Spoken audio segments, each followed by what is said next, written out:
Good morning class. Today's topic is valuation of bond. पिछले उसमें हमने पढ़ा था वैल्यूएशन ऑफ शेयर। शेयर का वैल्यूएशन किस तरीके से करते हैं उसको हमने समझ लिया था। अब नेक्स्ट है हम किसके बारे में पढ़ेंगे, वैल्यूएशन ऑफ बॉन्ड को। जनरली ये क्या है, फिक्स्ड इनकम सिक्योरिटीज़ हैं। मीन्स जैसे हम डिबेंचर्स के बारे में पढ़ते हैं सेम वैसे ही बॉन्ड होते हैं। जनरली बॉन्ड और डिबेंचर एक ही जैसे होते हैं, प्लस इनका कैलकुलेशन मेथड और सारे जो कंडीशन है वो क्या रहते हैं, सेम रहते हैं। इसमें सेफ्टी रहती है, मेन पर्पस इसका यही रहता है। प्लस इसमें हमको क्या मिलता है, इंटरेस्ट मिलता है। मीन्स इसमें डिविडेंड पेड नहीं होता है। इसमें फ़िक्स्ड रेट रहता है इंटरेस्ट का, जो हमें सबसे पहले मिलता है। मीन्स जैसे मैंने पहले भी बताया था, जो डिबेंचर रहते हैं या बॉन्ड रहते हैं, इनका अमाउंट हमको सबसे पहले मिलता है, और सेकंड नंबर पे प्रेफरेंस शेयर रहता है, और थर्ड नंबर पे किसका रहता है, इक्विटी शेयर का रहता है। फर्स्ट नंबर पे रहने के बाद भी इसकी डिमांड मार्केट में बहुत ही कम है। क्यों है, क्योंकि जनरली कोई इस पे बहुत ज़्यादा इंटरेस्ट नहीं दिखाता है।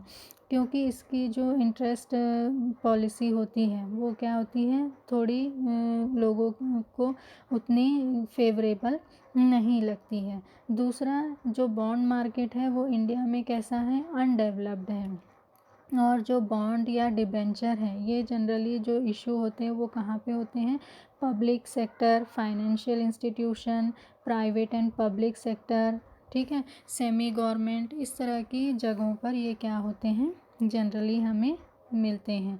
फिर भी इसके जो डिमांड है वो शेयर या के कंपैरिजन में बहुत ही क्या होता है, कम होती है। बॉन्ड जो है वो एक तरह का इंस्ट्रूमेंट है जिसके थ्रू हम क्या कर सकते हैं, एक फिक्स्ड अमाउंट को मैच्योर होने के लिए रख सकते हैं, और प्लस उसमें कंटिन्यूएशन में ज़्यादा से ज़्यादा ज़्यादा से ज़्यादा इंटरेस्ट क्या कर सकते हैं, अर्न कर सकते हैं। अकॉर्डिंग टू, जैसे कि शेयर में अलग अलग उसके कंडीशन होते थे वैल्यूएशन के अकॉर्डिंग, वैसे ही इसमें भी वैल्यूएशन के अकॉर्डिंग अलग अलग कंडीशन होते हैं। मेनली 3 कंडीशन होते हैं, पार वैल्यू, कूपन रेट और मैच्योरिटी।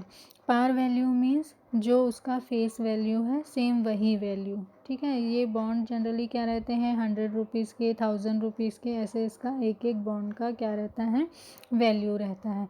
तो इस तरह का जो वैल्यू होता है उसे हम क्या कहते हैं, फेस वैल्यू कहते हैं, या फिर हम इसे कह सकते हैं प्रिंसिपल अमाउंट जो हम बॉन्ड के लिए पे करते हैं। कूपन रेट, कूपन रेट क्या होता है, कूपन में क्या दिया रहता है, इंटरेस्ट रेट भी आपको साथ में प्रेजेंट रहता है। जैसे कि डिबेंचर के आगे लिखा रहता है 8% डिबेंचर, 10% डिबेंचर, तो ये 8%, 10% क्या रहता है, पर्टिकुलर एक बॉन्ड को ख़रीदने के पीछे आपको मिलने वाला इंटरेस्ट रहता है। तो इसे हम क्या कहते हैं, coupon rate. Maturity rate, maturity rate means particular एक पीरियड कंप्लीट होने के बाद बॉन्ड का अमाउंट जब आपको रिटर्न में मिलता है, तो इसे हम क्या कहते हैं, मैच्योरिटी अमाउंट। जनरली ये ईयर गैप ज़्यादा से ज़्यादा 10 ईयर का या 12 ईयर तक का ही होता है। तो इस तरह से अकॉर्डिंग टू वैल्यू इसके क्या होते हैं, अलग अलग कंडीशन होते हैं। अब है evaluation of bond. Evaluation of bond means हम बॉन्ड से रिलेटेड इवैल्यूएशन किस तरह से कर सकते हैं, मीन्स उसकी क्वालिटी कैसी है, किस तरह की बॉन्ड हमको परचेस करने चाहिए। फिर उसके बाद जो इन्वेस्टर है उनको हमेशा इसमें डाउट रहता है, उनको समझ में नहीं आता है, तो वो किस तरह की कंडीशन से पता करें कि पर्टिकुलर किस तरह का बॉन्ड हमें ख़रीदना चाहिए जिससे में रिस्क क्या हो, कम से कम हो और अमाउंट हमको ज़्यादा से ज़्यादा मिले। तो इसमें क्या रहता है, 2 कंडीशन रहता है, changes in the level of interest rate, means interest rate में चेंजेस होने के क्या क्या लेवल हो सकते हैं।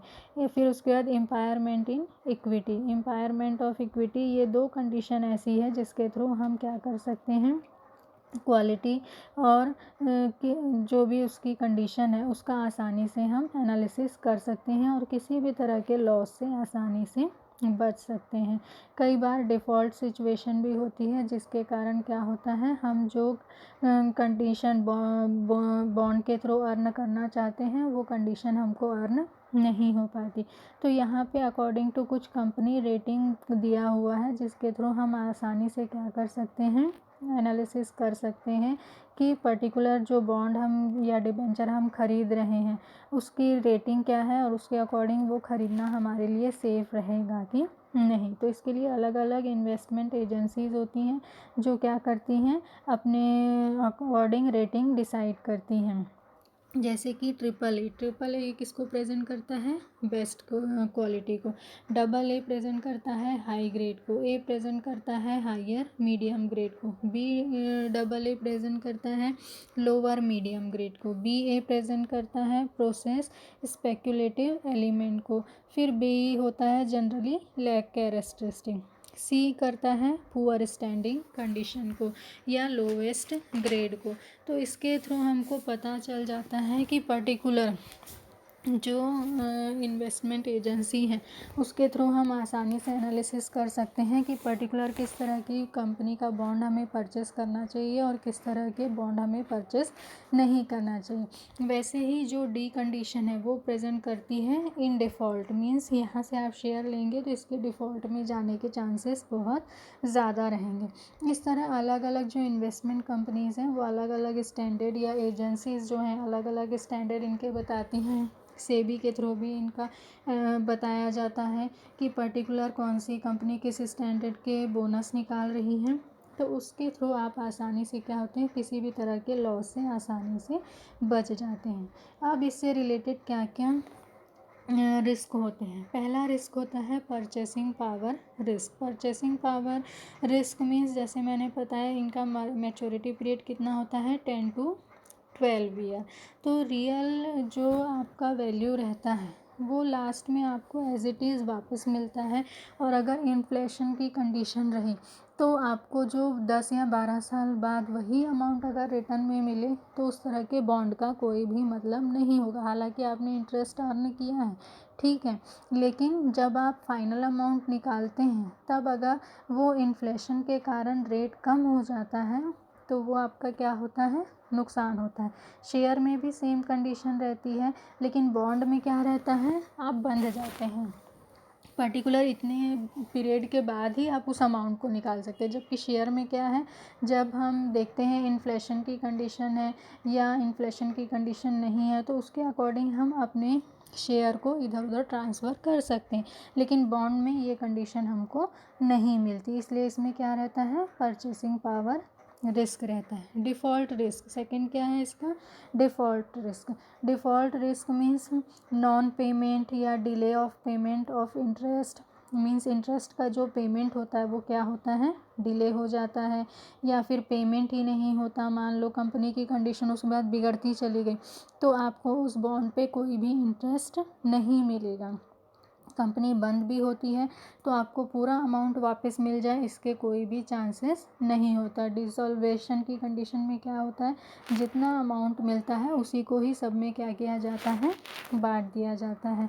तो ये हो गया एक डिफ़ॉल्ट रिस्क। और थर्ड होता है interest rate risk. Interest rate risk मतलब इंटरेस्ट रेट आपका मान लो हायर है, ठीक है, अभी जब आपने बॉन्ड ख़रीदा, लेकिन अभी की कंडीशन में जो इंटरेस्ट रेट है वो कब तक बना रहेगा, जब तक आपका मैच्योरिटी पीरियड कंप्लीट नहीं हो जाता। अगर उसमें कंटिन्यूएशन में चेंजेस होता है अकॉर्डिंग टू कंपनी के डेवलपमेंट के अकॉर्डिंग, ठीक है, मान लो कंपनी प्रॉफिट में जाती है, उसको ज़्यादा से ज़्यादा डेवलपमेंट होता है और उसके अकॉर्डिंग क्या करती है, वो इंटरेस्ट रेट भी इंक्रीज़ करती है, तब आप उसको बेनिफिट मिलेगा। अदरवाइज़ अगर उसी सेम इंटरेस्ट पे आप आखिरी तक चलते रहेंगे तो आपको उसका बेनिफिट बिल्कुल भी नहीं मिलेगा। तो ये बॉन्ड के क्या हैं, रिस्क हैं। अब नेक्स्ट है type of bonds. Type of bonds में जनरली अलग अलग तरह के बहुत सारे बॉन्ड हैं और टोटली डिपेंड करता है आप पे कि आप किस तरह के बॉन्ड परचेस करना चाहेंगे। पहला होता है convertible and non convertible bond. Convertible bond means जो इक्विटी शेयर में कुछ समय के बाद कन्वर्ट हो सकता है या पर्टिकुलर मैच्योरिटी डेट के बाद आप उसे किस में चेंज कर सकते हैं, शेयर में चेंज कर सकते हैं, तो उसे हम क्या बोलते हैं, कन्वर्टेबल, नॉन कन्वर्टेबल मीन्स जिसे हम कन्वर्ट नहीं कर सकते। Participating bond, participating bond means जो बॉन्ड पार्टिसिपेटिंग मीन्स इसमें गारंटी रेट जो इंटरेस्ट है वो क्या होता है, पार्टिसिपेटिंग होता है। मीन्स अगर आपका इंटरेस्ट रेट कंटिन्यूएशन में अगर कंपनी को कंटिन्यूएशन में फ़ायदा होता है तो वो उसको में आपको पार्टिसिपेशन देती है। तो इस तरह के बॉन्ड को क्या बोलते हैं, पार्टिसिपेटिंग बॉन्ड। नेक्स्ट है income bond. Income bond means इसके थ्रू आप क्या कर सकते हैं, कंटिन्यूएशन में अर्निंग की जो आपकी रिटर्न है उसको इंक्रीज़ कर सकते हैं।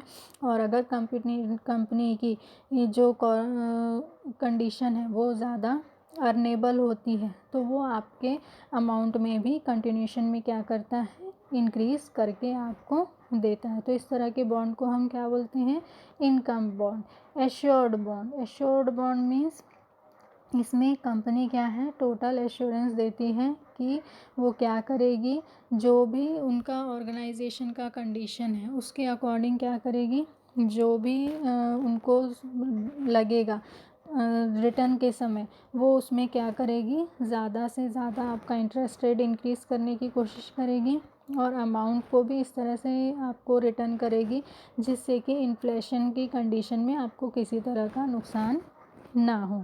रिडेम्बल एंड इरिडेम्बल बॉन्ड, रिडेम्बल मीन्स इस तरह के बॉन्ड जो क्या होते हैं, पर्टिकुलर एक टाइम पीरियड के बाद ही आपको रिटर्न मिलेगा।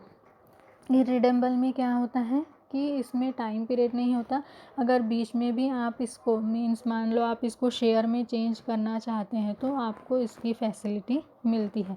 लेकिन पर्टिकुलर एक लॉन्ग टाइम पीरियड निकल जाने के बाद मीन्स अगर 10 से 12 साल इसका मैच्योरिंग टाइम है तो कम से कम आपको 5 से 6 साल इसी में ही फिक्स रखना पड़ेगा। उसके बाद आप धीरे से इसको क्या कर सकते हैं, चेंज कर सकते हैं। इसी प्रकार तरह एडजस्टमेंट बॉन्ड होता है और गारंटीड बॉन्ड होता है। एडजस्टमेंट बॉन्ड में क्या होता है, रीऑर्गेनाइज होते हैं कंपनी, मीन्स उनकी फाइनेंशियल डिफ़िकल्टीज़ के अकॉर्डिंग उनको क्या रहता है, पेमेंट की ज़रूरत होती है तो उस कंडीशन में वो लोग क्या करते हैं, एडजस्टमेंट बॉन्ड वाली कंडीशन इशू करते हैं। गारंटीड बॉन्ड में क्या रहता है, आपको गारंटी रहती है कि आपका पेमेंट सही तरीके से होगा। इंटरेस्ट का पेमेंट के लिए भी वो लोग एश्योरेंस देते हैं, मीन्स गारंटी देते हैं, और जो लास्ट में पेमेंट होगा उसमें भी सफिशिएंट अमाउंट रहने की गारंटी देते हैं। Joint bond, joint bond generally क्या होता है, जब 2 और मोर कंपनीज मिल के क्या करती हैं, कोई बॉन्ड इशू करती है तो उसको क्या बोलते हैं, joint bond. Mortgage secured bond, mortgage secured bond में हम क्या करते हैं, पर्टिकुलर प्रॉपर्टी और बिल्डिंग को पहले क्या करते हैं, मॉर्टगेज में रखते हैं। इसमें फ़ायदा ये होता है कि कंपनी अगर बंद भी हो जाए या डूब भी जाए तो भी हमको पूरे अमाउंट वापस रिटर्न सही सलामत मिल सकते हैं। Sinking fund bond, sinking fund bond में क्या करते हैं, जो कंपनी रहती है जो बॉन्ड इशू करती है उसमें एक सिंकिंग फंड भी बना के रखती है और उसमें कंटिन्यूएशन में अमाउंट ट्रांसफ़र करते जाती है। और जब अमाउंट उनके पास मीन्स इंटरेस्ट पेमेंट के लिए या टोटल मैच्योरिटी के बाद अमाउंट पेमेंट के लिए नहीं रहता तो वो क्या करती है, इस सिंकिंग फंड को यूज़ करती है। Serial bond, serial bond means company क्या करती है, अपने बॉन्ड को अलग अलग पार्ट में डिवाइड कर देती है, मीन्स पूरा अमाउंट एक साथ पे ना करके बीच बीच में क्या करती जाती है, पे करती जाती है। इससे उनका खुद का बर्डन भी कम हो जाता है और जो इन्वेस्टर है वो भी क्या रहता है, ज़्यादा से ज़्यादा सेटिस्फाई रहता है। ठीक है, उसके बाद नेक्स्ट है collateral trust bond. Collateral trust bond में भी ज़्यादा से ज़्यादा आपको ट्रस्ट दिया जाता है और इसमें भी मॉर्टगेज रहता है, मीन्स कोई भी प्रॉपर्टी रहता है, जो भी टेंजिबल प्रॉपर्टी है वो आपका रहेगा, जिससे कि जो बॉन्ड परचेस करने वाले उनमें ट्रस्ट रहता है कि उनका पैसा पूरी तरह से डूबेगा नहीं। तो इस तरह के अलग अलग तरह के बहुत सारे बॉन्ड होते हैं। आप अपनी सिक्योरिटी के अकॉर्डिंग जिस तरह का बॉन्ड परचेस करना चाहें, जिसमें आपको लगता है कि इंटरेस्ट रेट भी आपको सही मिल रहा है, प्लस मैच्योरिटी रेट के टाइम के बाद जो अमाउंट मिलेगा वो भी सही मिलेगा। तो इन सारी कंडीशन का एनालिसिस करके अगर आप बॉन्ड खरीदते हैं तो आप उसमें ज़्यादा से ज़्यादा प्रॉफिट क्या कर सकते हैं, अर्न कर सकते हैं। लेकिन इसमें इंटरेस्ट रेट फिक्स रहता है और आपका बॉन्ड क्या रहता है, बॉन्ड के अकॉर्डिंग जो आपका अमाउंट क्या रहता है 10 to 12 ईयर के लिए फिक्स्ड होता रहता है, उसके बाद ही आपको रिटर्न में ये अमाउंट मिलता है। इसलिए जनरली बॉन्ड की डिमांड जो क्या है, कम है। तो ये हमने अभी किसके बारे में समझा, बॉन्ड के बारे में। लेकिन अभी इसका जो वैल्यूएशन मेथड है वो अभी कंप्लीट नहीं हुआ है, वो हम नेक्स्ट इसमें कंप्लीट करेंगे। Thank you.